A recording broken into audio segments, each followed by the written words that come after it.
The broadcast is now starting. All attendees are in listen-only mode.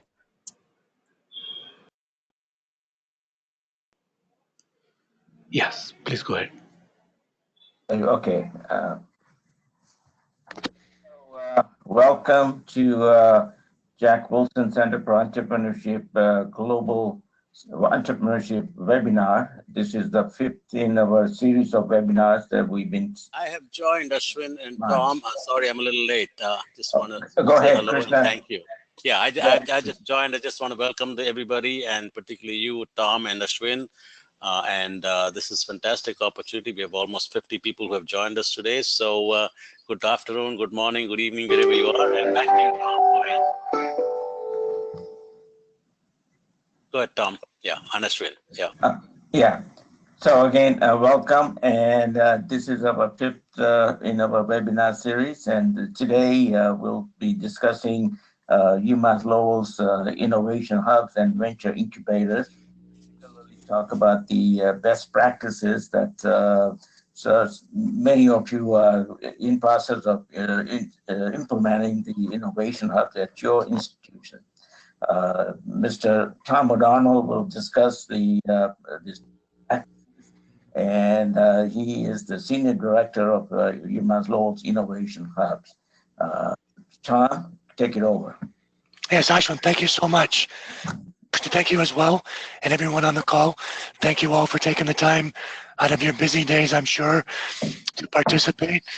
The intent of today's call, as Ashwin mentioned, is to have a discussion and to share some of the experiences we've had over the last 5 years in our efforts to build and deploy and operate several venture incubators here in the greater Lowell region, and help you understand what we've done, but more importantly, learn potentially from what we did well, did not so well, and we'll share with you hopefully some of the practices that we put in place that you can, if it makes sense, incorporate into some of the things you're trying to do in your regions.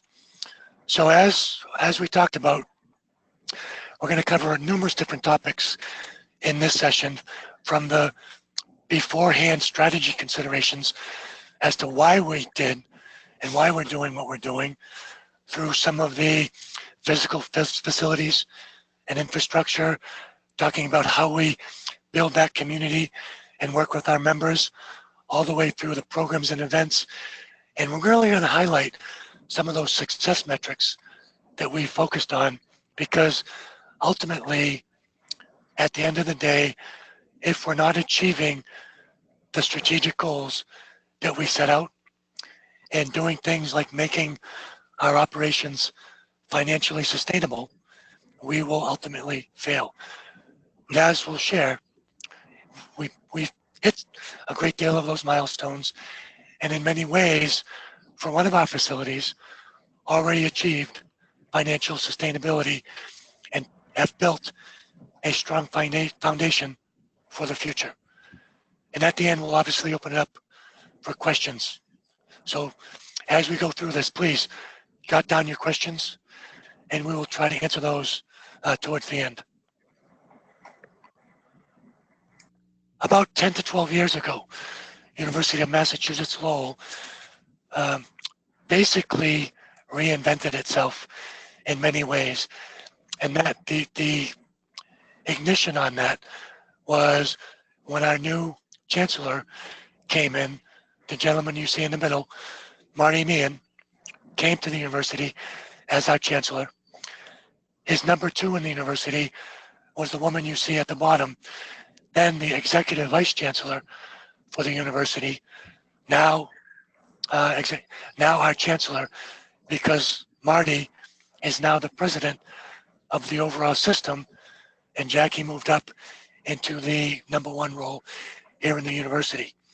The 2 of them led the reinvention of the university, very entrepreneurial approach to say, build on the success in the academic side, but let's try to see how the university can contribute to broader initiatives. So these 5 pillars of our strategic plan were at the core of the 2020 strategic plan, and the two of them that were compelling are the innovative research and entrepreneurship, as well as leveraging our legacy and our place. These two cornerstones, these two pillars, were the things that were the foundation of some of the stuff we will share today. So looking at ways to take the research out of the labs and bring it into the real world, but also figure out ways to leverage what we're doing to impact the community, impact economic development, impact the emergence of the cities where we live, where we are located, to help them achieve their goals and their initiatives around so many different things. So that is important, because if we were to do these innovation hubs and broader initiatives in a vacuum, they would not be as successful as they have been, because a core element of this is partnering and collaborating with the broader region. So my job and these innovation hubs would not exist if not for that strategic planning and shifting into more than just let's train students for their professional careers. It's more than that. And so our impact in the region is essential. So a bit of that. University of Mass Lowell is located in Lowell, and our strength is around the traditional academic programs in engineering, science, business, in our North Campus, around health sciences, fine arts, humanities, social sciences, and education in our South Campus, and then additional resources around technology commercialization, new venture development, research administration, additional labs, and student services to kind of tie all that stuff together for our students.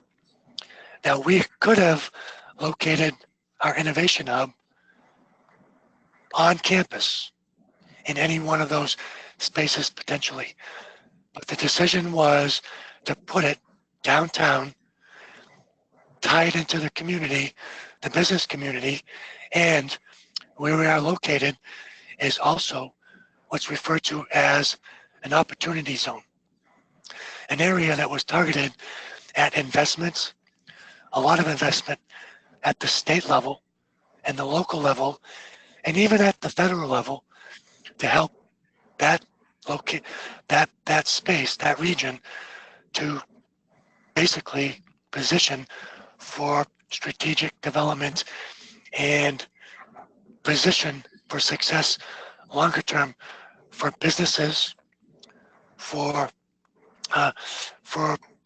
nonprofits, for other institutions in that region.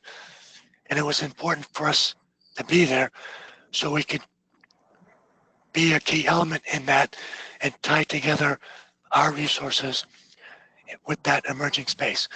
Now, it also made sense because the companies, the startups that we are working with in our innovation hubs want to also collaborate and tie in to that business community overall. Because our mission as the innovation hub is to support and nurture those startup companies as they form, grow, and hopefully eventually scale up and then stay local in this region. So all these facilities and resources in this region, our job is to understand those resources and then tie the startup companies into that in a way that's compelling. Now, the first incubator co-working space was our M2D2 space that was launched back in 2008 expanded in 2015, that was one of the cornerstone and still is, excuse me, one of the cornerstone spaces, incubator spaces, co-working spaces in our region. But the intent was to go beyond that, go beyond medical devices and life science related initiatives. And that's where we come in. So let me broaden this a little bit. As our location in right up here in the Lowell region is tied into and part of the broader Boston-Cambridge supercluster of emerging technology development and startup emergence and the opportunity to take those technologies and create new ventures. But we're also far enough away that we have an opportunity to take what's going on at UMass Lowell, what's going on in our innovation hub, and make an impact in this broader region. Because what we know and what we've seen is that to get to, even though it's 15 to 20 miles down here into Boston, Cambridge, this region is to a large extent underserved when it comes to supporting startups in these early stage companies. So our prime mission is to do that very thing, to support the innovation, the entrepreneurship, the economic development in this region. And part of that is to tie into all the great stuff going on in Boston, Cambridge, and make that a collaborative effort overall. We launched in June of 2015. It's been going extremely well, so well that we launched a second site about 15 miles up the road in a town called Haverhill in November of 2017. Collectively, these two innovation hubs serve as the foundation of our efforts to, again, support the launching and the growth and the eventual scale up of these companies in the broader Lowell region, focusing on things like software and hardware companies, companies in the new materials space, clean tech, now technologies, and green technologies, technologies in things like the Internet of Things, virtual reality, and augmented reality, and a variety of things that have large established companies in this region, but also with all the great stuff going on at UMass Lowell in engineering, sciences, clinical lab sciences. The opportunity is very significant, and we've capitalized on that opportunity. So what are we? Collectively, we are two 11,000 square foot incubator co-working facilities that are focused on that concept through early growth. And as I mentioned, we are part of that broader supercluster in region, and we're tied into a lot of those efforts and initiatives. We also are part of the university, which gives us access to all the terrific stuff going on campus, with collaborations with faculty and researchers, opportunities to tie our startup companies, our member companies, into some student interns, but also the companies coming off campus overall that we support and nurture. We also have the opportunity to provide space for corporations in region to create these off-site innovation zones, essentially a corporate skunk works, to allow them to be in a very innovative space and advance their future initiatives in a compelling way. And we do this by virtue of a broad portfolio portfolio of space and support services. We'll talk in more detail about the space. As importantly, access to UMass Lowell resources, collaborations with faculty, student interns, access to amazing equipment resources. We also can tie in to the broader 5-campus UMass system. And we've done that in many ways because those other campuses have other resources. For instance, one of our campuses in the southeastern part of the state, right on the ocean, is a technology center for marine sciences and ocean sciences. So companies that we have here, we connect them with the resources down there. We're also part of what's referred to as the Work Bar network of co-working spaces. This is important because our members have the opportunity to use those resources down in the greater Boston region to work, to meet with their customers and partners, and they get that free of charge just by being part of what we're doing. We're also, on an ongoing basis, expanding our portfolio of programs, events, educational resources here at the space. So, in Lowell, 11,000 square feet of space with secure private offices, with open dedicated desks, with what we refer to as open shared co-working space with an adjacent cafe area, with an amazing prototyping and fabrication lab with close to $300,000 of equipment, from CNC milling equipment, 3D printing equipment, laser cutter and etching equipment, all kinds of electronic fabrication tools, and a wide variety of hand tools.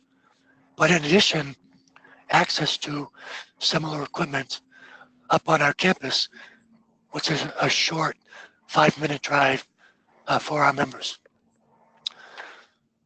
Shared conference rooms and meeting spaces, but also a reconfigurable and flexible space up front that can also be used for programs and events.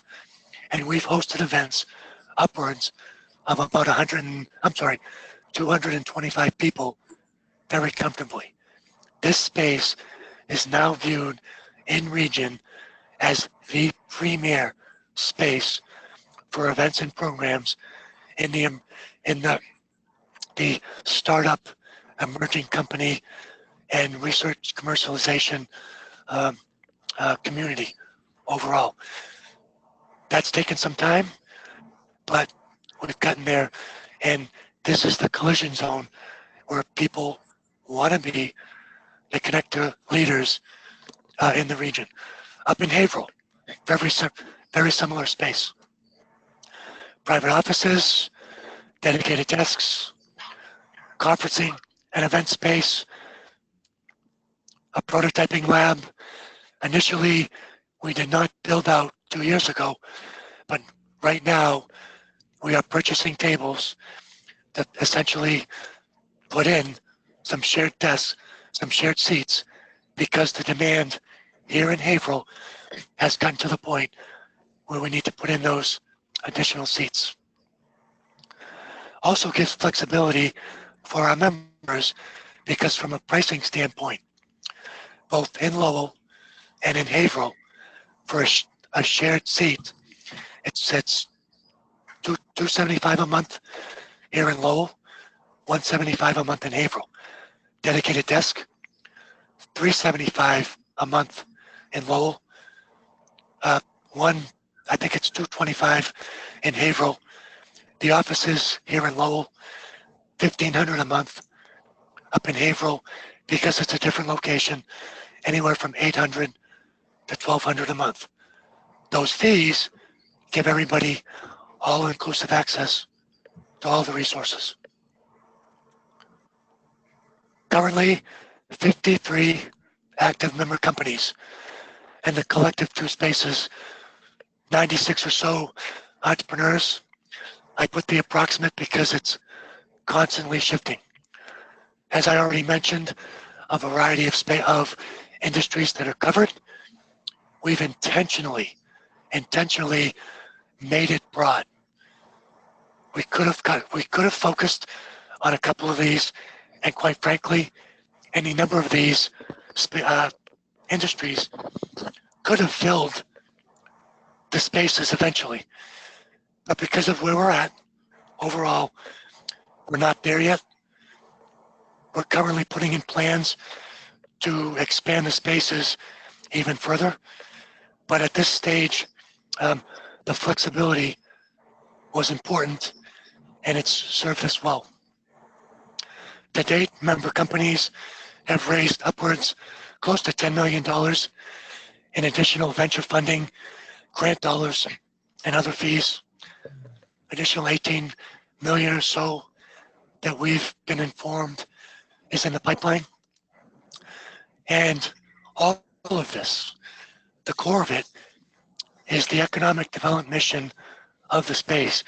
Because as these companies raise these funds, as these companies continue to grow and expand and hire people, as they continue to advance their products and technologies, all those monies raised and invested work their way out into the communities and also back into the university in the form of paying for services with equipment on campus, paying for collaborative research, paying for hiring our student interns and others.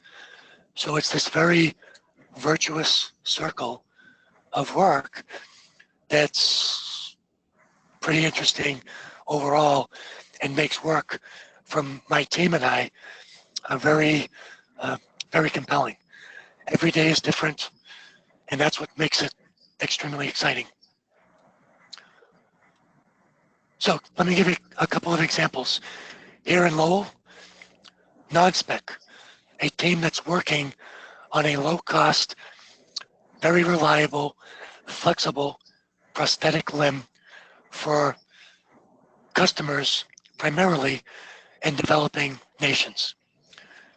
Insightful VR, working on a virtual reality and augmented reality platform, initially for the gaming industry, but additional applications for distance learning, for remote healthcare, and other applications.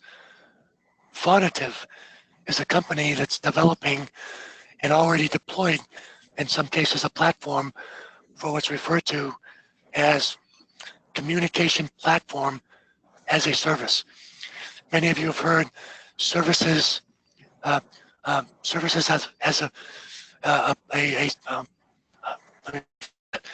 things like computing, basically and others.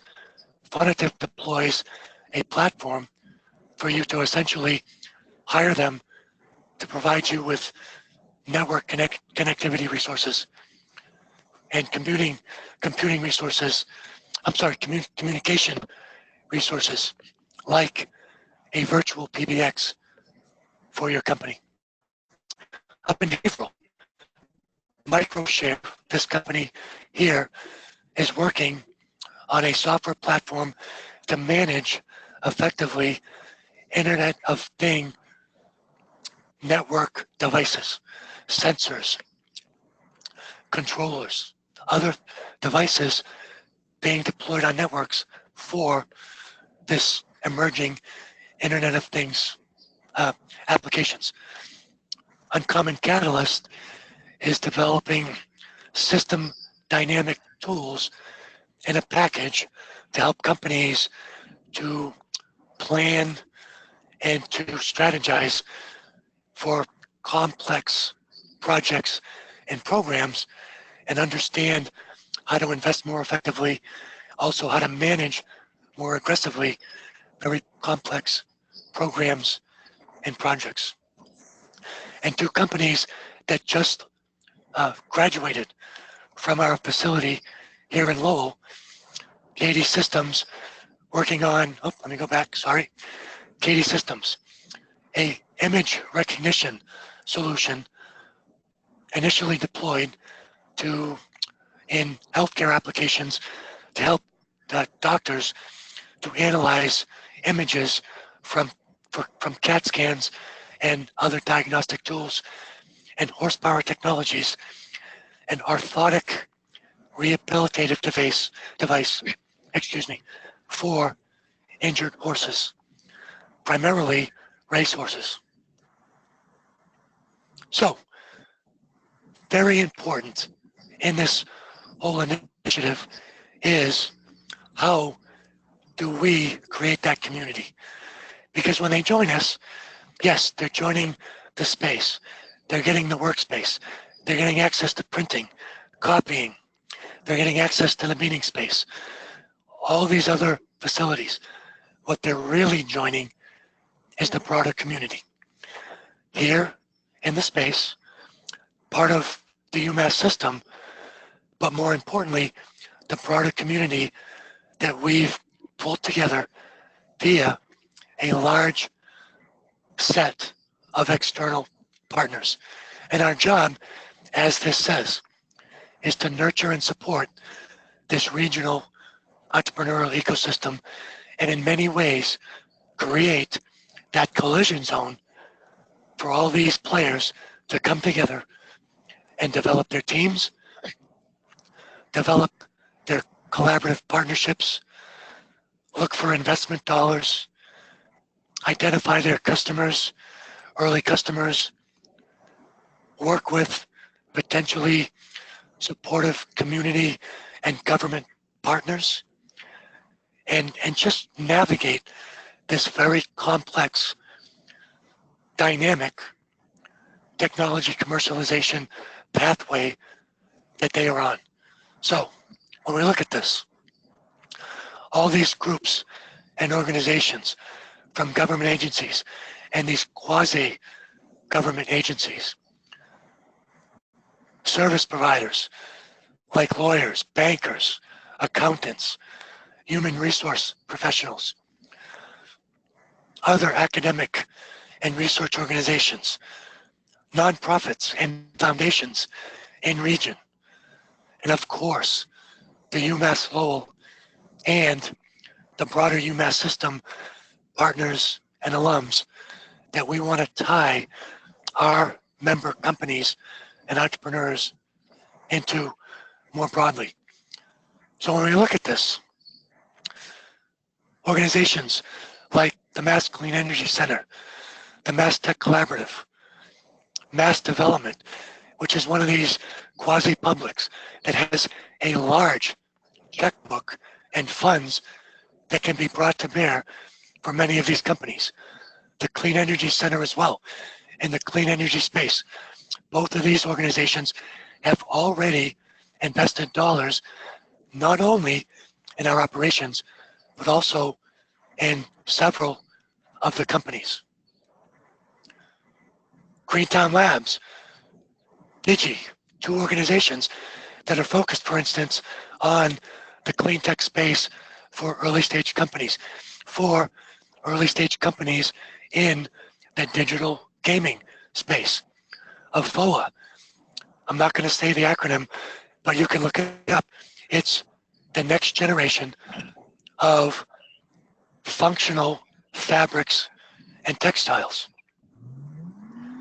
And the New England Clean Energy Center and others.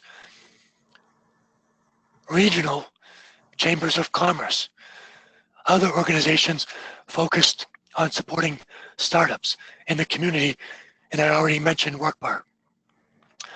Funding organizations that we tie into via the Capital Network, SCORE, an organization of retired executives helping mentor and advise startup companies and others.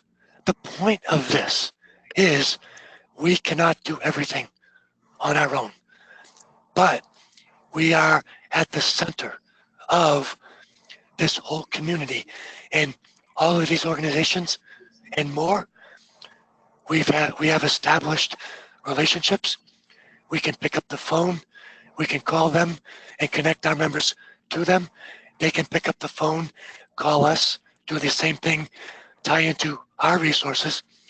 And as an example, just last night, we had an event with TCN, these folks, where we did a workshop on funding 101. How do you, as a startup, as an entrepreneur, approach funders, venture capitalists, angel investors, government granting organizations, and others to position yourself for that fundraising? Had about 50 people here, and jointly, that was a compelling event. And that's part of our broader portfolio of events and programs. So, very important, and I highlight that because that for us is top of mind, these strategic collaborations every single day. From a marketing and outreach, how do we find our new members? How do we find our partners? How do we find our sponsors? How do we find all of those strategic stakeholders? Well, foundationally, from our website that we have put in place and update that on a regular basis. Our newsletter, and right now we have about 2,000 members on that list that we send out news and updates to that community on a regular basis. We are tied into social media very aggressively. That last slide speaks to those partners. Part of those collaborations are to help to leverage them to share what we're doing here at the Innovation Hubs. And they do that on a regular basis. So whereas our community is a couple thousand, collectively, that community is, I don't even want to guess, but it's 50 to 75,000 collectively, and we have the ability to reach that on a regular basis. We just have to do it intelligently. Articles in regional newspapers and magazines. And then we spend so much time participating in other events and programs, and just by virtue of networking and being visible, and as I put here, pay it forward by being part of their efforts and focusing on this acronym, what's in it for them, right? And sharing our brochures, our flyers, other giveaways, they see that we're being there supporting them. It makes it easier for them to want to support our initiatives. Very important in this very tight-knit and in many ways a fairly integrated community.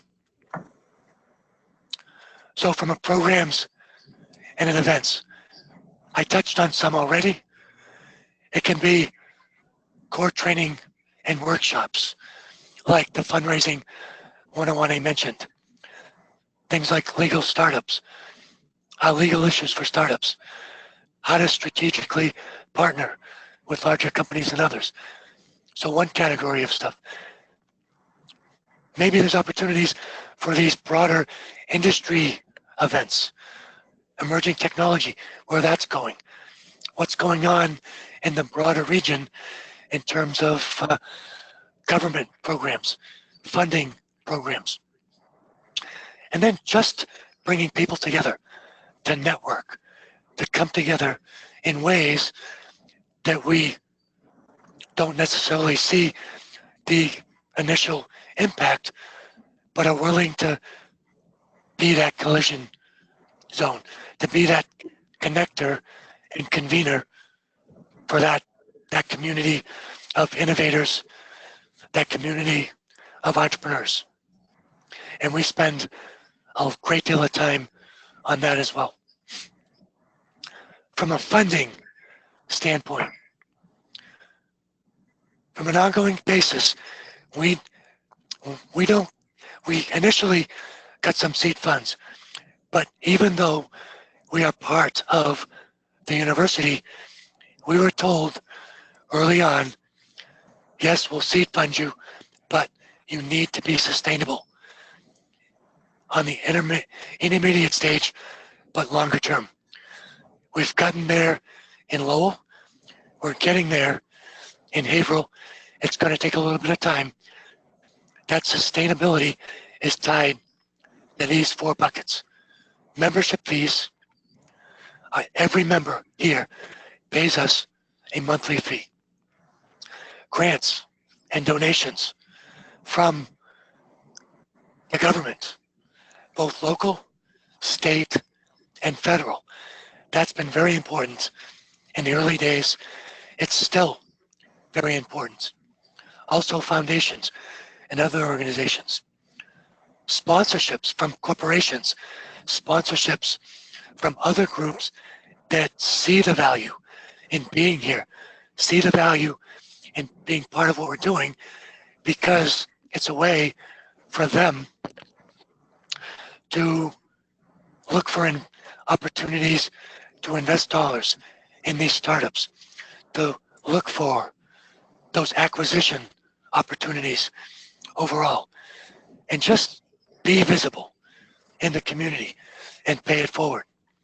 Note that I mentioned this does not include in-kind donations of equipment. If I put the dollars associated with that, it would be bigger. And then a small thing around event fees. If we can raise funds on the events just to cover the costs, we're happy. Sometimes we make a little extra on that.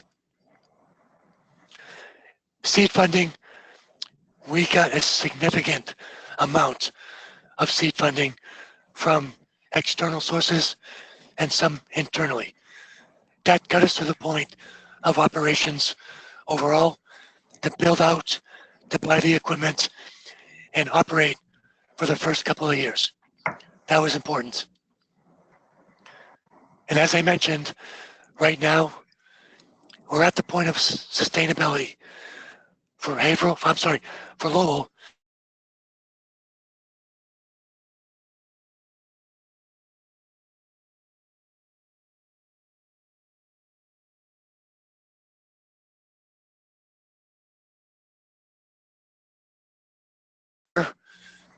Regional economic development and really helping our companies to get to the stage where they leave us. We hate to see them leave us, but that's part of it overall. And just in the last 12 months, 5 of our companies have reached that milestone and have moved out. And we're very proud to say all 5 of them stayed in Lowell because they saw the value in remaining part of that community, staying connected to us here at the Innovation Hub, us here at the university more broadly, but tied into that community that we created. And the landlords in region made them a deal that was pretty compelling. They also see, as I mentioned, the opportunity. I'm sorry, let me take a step back.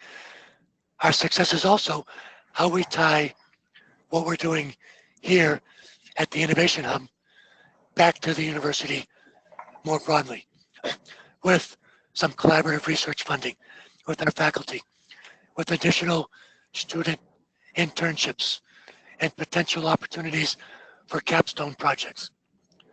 Opportunities for research coming out of the labs to be licensed in to our startup companies, and then connecting to equipment and other resources on campus, which is happening on a regular basis. And then strategically continue to reinforce and drive that we, as the innovation hubs, are absolutely an anchor institution and a partner in this regional innovation and entrepreneurship ecosystem. And we've gotten there in many ways. And we are the leading space for workspace and programs and events and connections and community, and special focus on that tech transfer. How do we bring the university more broadly into this space? So last slide, recommendations. More broadly, if you don't understand that strategic positioning and you're just building a space with the mindset that if we build it and they will come, that can be challenging. And as you do that, really focus on what your strategic, your competitive advantages and what those key assets that you have and what differentiate you in that region, what those are, and leverage that into what you're doing. And absolutely understand how what you're doing aligns with the strategic and institutional goals of your campus. That physical workspace, it's absolutely important, but in many ways, it's a small piece of what they're buying into. You know, it's not that small, but it's not the entire thing. Community, community, community, so important. And that broader portfolio of programs that they're tied into, and making sure that what you're doing in this overall is very flexible. Because if you're not flexible in what you're doing, both with space and how you're supporting these companies, you're going to hit a wall. Because I can't tell you how many times we've had to adapt, not only on a daily basis, but on both an intermediate and longer term standpoint. Make sure that that strategic partnering is central to what you're doing. And that operational efficiency and sustainability is not a question that you're asking in every decision that you make. And I mean that. Every decision you make, then you're going to hit a wall. And have fun. Because if it wasn't fun, so some days you're going to wonder, how are you going to get through this? But you will get through it. And it is a ton of fun, and you're having an impact. So don't lose sight of that. Have fun. And if there's anything that we can do to help collectively, please don't hesitate to ask. Oh, wow. And I would be remiss if I did not mention that we also lead the charge on the Deshpande Symposium, an annual event that if you're not part of, please look into it, because this is a convening mechanism for so many folks looking at the very things that we discussed today. And with that, Ashwin, Hi, the floor is thanks, yours. Tom. And I'm sure you have lots of questions for Tom, but before we turn it over to Tom for question and answer, just want to announce this couple of webinars that we have planned for September and October.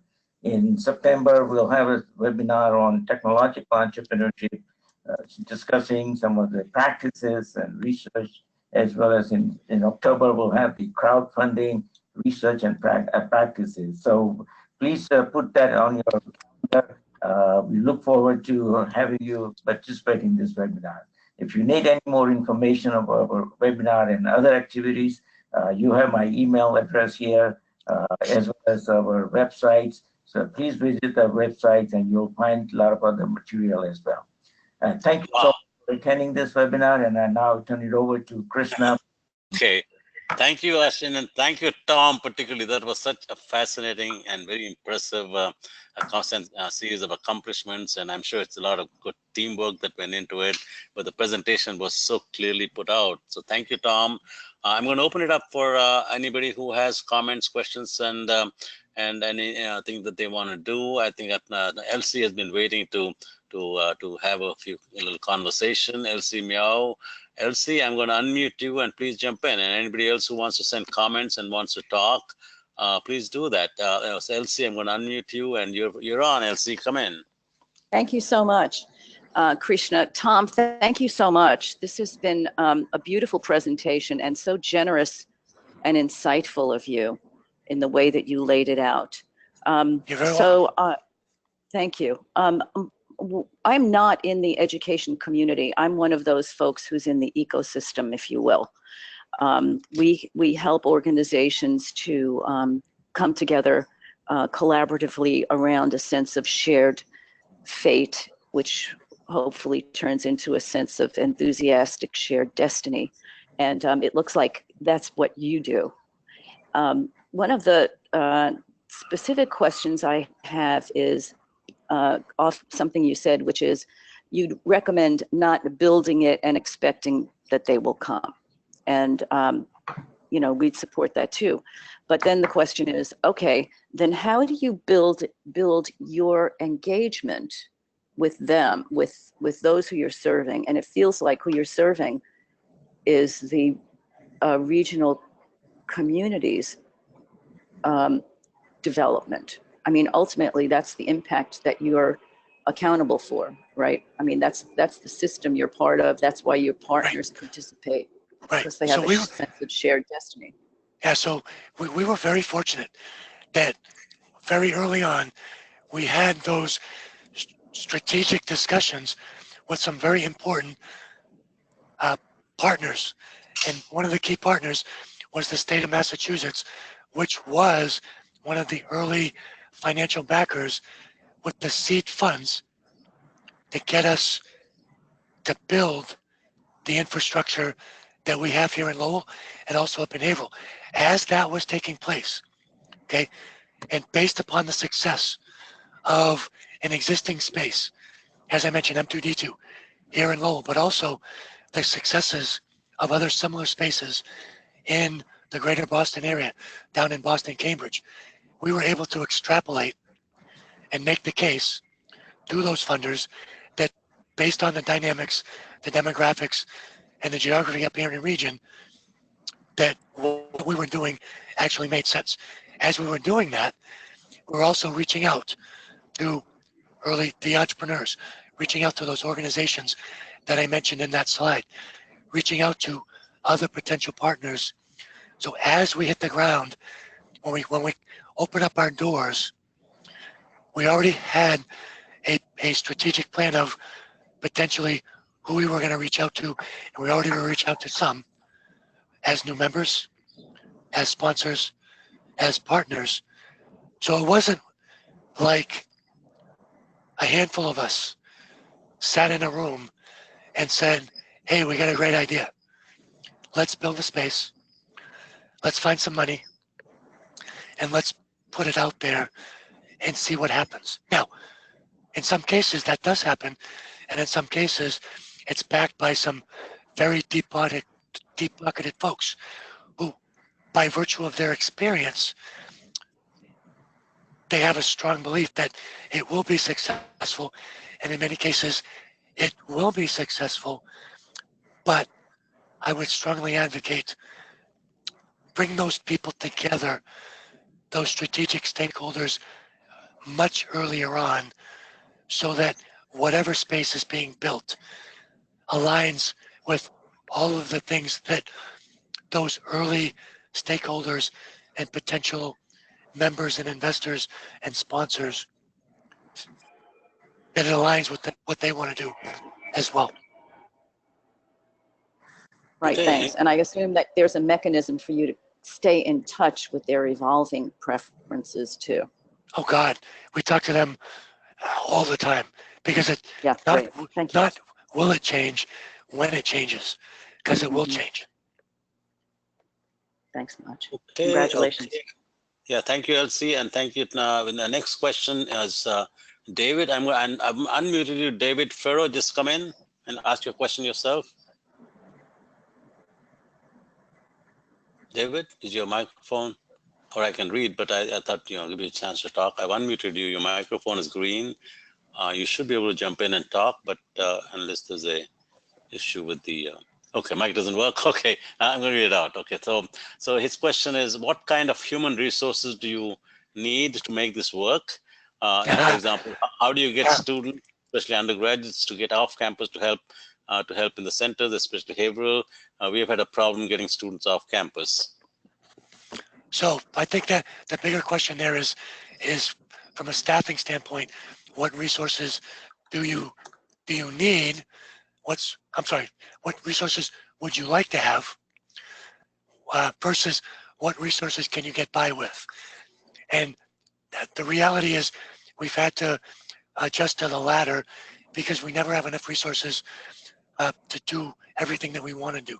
Currently, in between the two spaces, we have myself as the senior director, an associate director in each space, a lab manager that goes between the spaces, and 5 or 6 student interns that collectively cover front duty as well as assist with programs, events, and others.